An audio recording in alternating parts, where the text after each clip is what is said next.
Well, welcome to our first episode of 2019. Marty with you here at Warehouse and Operations as a Career. Last year, it sounds so funny saying that. Last year in Q3 and Q4, we talked a lot about the importance of planning and setting goals for ourselves and how, using those incremental goals, we can obtain the level of success, achievement, and earnings that we want to. With episodes 117 and 118, or the last 2 weeks, we've heard from 4 young managers that had developed their plans and are each well on their way to those individual goals that they had set for themselves. And 3 leaders in the warehousing industry shared their thoughts on where warehousing was headed, the opportunities to be realized, and how they try and instill goals and planning within their young supervisors and associates. I thought it might be informational or fun anyway to share a couple of plans that's been shared with me over the last month or so. Last week, I was given a class on warehousing, kind of an introduction to operations and all the positions and careers that the warehouse and transportation fields have to offer us. One of the attendees, I'll call him Marcus, showed a lot of interest in the unloading, loading, and driver helper positions. As we went further into all those positions, I could see that the electric pallet jack or the rider jack had kind of sparked an interest with him too. Now Marcus was really just entering the workforce. He was young, just wrapping up with his GED, and he had gone to a couple of courses at the community college, but wasn't really planning on going to school. His work experience was with fast food, which he'd only worked a couple of months at. He had thought a little about doing some retail jobs, but wanted to earn more than he was hearing that those jobs were going to offer. Talk about being energetic and motivated, though. This young gentleman was eager to get started and really kind of lunge headfirst into doing something. He didn't know what exactly or how to get started, but he was running forward anyway. I told him first we needed a plan. We sat down and put a quick one together. Step 1, we created a resume.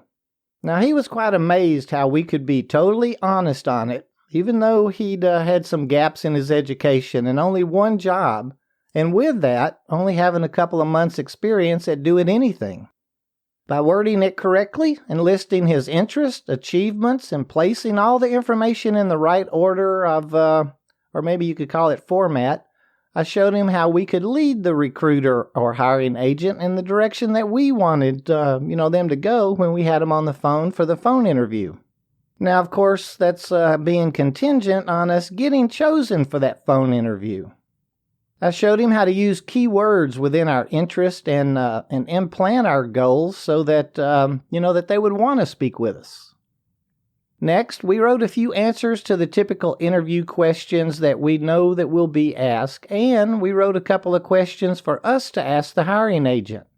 Something like, what do you think of the company? And do you feel there's opportunity for advancement here? It's really important for us to remember they hardly ever get to talk about themselves. Asking a few questions of them is a great way to be in the forefront of their mind. They want to hire an engaging individual. Next, I had him really think about his goal, which happened to be that he wanted to be a pallet runner using the electric rider pallet jack. So we broke it down. Both unloaders and loaders were easy positions to get hired for. They both use the pallet jack, although usually driving only about 35 feet at a time, but hey, that experience will get us started. So we started looking at positions with companies that are hiring unloaders, where they're allowed to learn and use the electric rider jack, and that utilize pallet runners to carry the unloaded freight from the docks to the aisles for the forklift operators to put away. His plan is to be an unloader for 3 months, get some practice with the electric jack, the whole while letting his bosses know that his goal is to be a pallet runner. Now, we talked about it, and he's going to be on time for every shift, stay late when needed, and he's written down about 20 topics to bring up at the daily startup meetings or the safety meetings. He's going to get noticed and be engaging with his management team. His plan is to be a pallet runner within 6 months, and of course, accept the additional responsibility and monies that come along with it, and be in a training or a backup forklift driver position, if not an actual lift driver, in 18 months. We had identified a couple of agencies to apply with that had just those types of clients, and I'm happy to say he has his first phone interview set up for this week. You know, I really love being around such enthusiasm. And then I heard from another individual. She's taking planning quite literally. She's given herself daily tasks to accomplish to ensure she sticks to her plan. Check this out.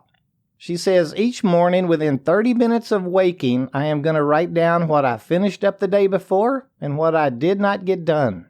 She says, I hope that list is very small each day. She goes on to say, so on January 1st, I'm off work. I'm going to clean up my resume, make it more professional looking, and write down 3 questions to ask everyone I interview with. I've been a packer for over 6 months now. With that experience, I'm going to look for a job in the shipping department somewhere. She says that I work nights right now, and there's no open positions in our shipping department, nor does it look like anyone is going to be leaving anytime soon.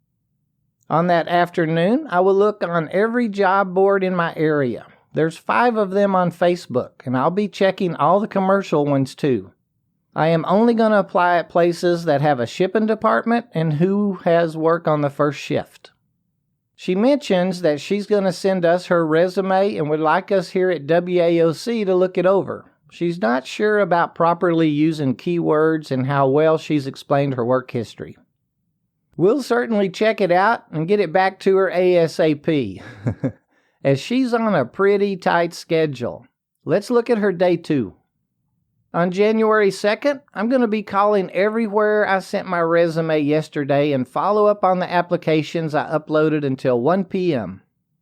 I am going to print out 15 copies of my new resume, and after lunch, I'm going to physically go to my top 5 choices I found on the first.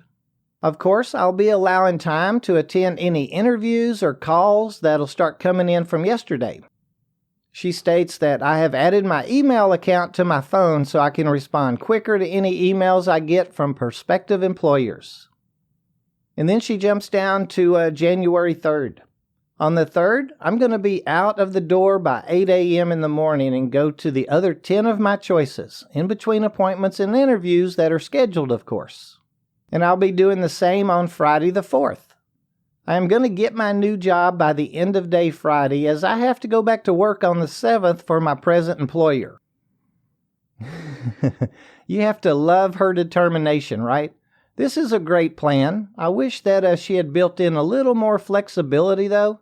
But you know what? With all that determination, there's no doubt in my mind that she'll find just the job that she's looking for. That's about all that she shared with us, but I've asked her to keep us in the loop with her progress. Who knows? Maybe I'll be able to bring her on the show once that she slows down after she starts her new job. You know, the new year brings us so much opportunity. As you may know, I look at it as a time to reboot myself, look at my goals, make any adjustments that I might need to. It's so easy for life to get in our way sometimes, and there's absolutely nothing wrong with adjusting our timetables or our deadlines. The point is that we are continually moving forward. Oh, and let's not forget about looking into our benefits too. Things like insurance, our deductions for things like taxes and savings. Oh, and speaking of savings, I read a suggestion on Facebook this morning. This is really pretty neat. If we save the dollar amount of the week all year long, we'll have $1,378 by week 52, or, the end of the year. So how it works is we deposit $1 into savings this week because it's week number 1 of the year. Next week, we would deposit $2, and so on each week. Meaning on the 10th week, we'll deposit $10. On the 18th week, we'd deposit $18. On the 35th week, it'd be $35 all the way to week 52, which would be $52. We would have deposited $1,378 into savings by this time next year.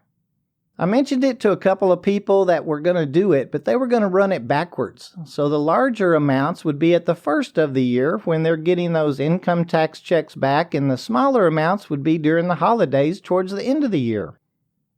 I think savings are really important, and I'd encourage us to do, all that we can. $26.50 is all we would need to place into our savings accounts each week on our own to end up with that same $1,378 if we're not interested in that little challenge game. And as we've mentioned before, if we put any bonus money or increases that we may get throughout the year into those savings accounts each week, we'll have that much more come week 52. Well, Happy New Year to you, and we here at WAOC appreciate you listening in with us each week. We're going to try and bring you interesting thoughts or things to ponder all year long, and we hope to help you with your careers each week in some small way at least. We wish you a prosperous, productive, and above all, a safe year ahead. Help explain safety to a coworker, friend, or family member. It'll make both you and them live safer lives.